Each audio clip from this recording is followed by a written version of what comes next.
যে আজকে ইলিশ মাছ হয়েছে সর্ষে পোস্ত দিয়ে।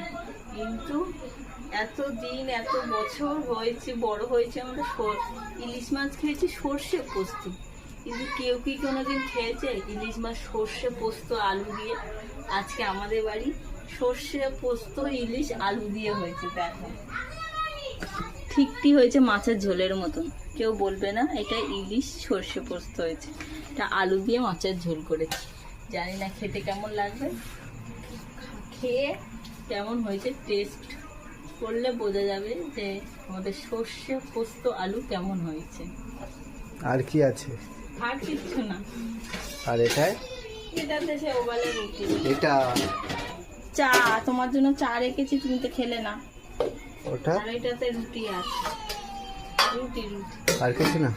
না, আর ভাত। সর্ষে পোস্ত আলু, এটা একটা নতুন রেসিপি। সেটা শুধুমাত্র আমি করেছি।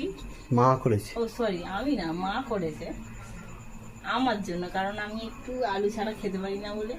তো নতুন রেসিপি, ভাত খাবার পরে বোঝা যাবে যে নতুন রেসিপিটা কেমন হয়েছে খেতে।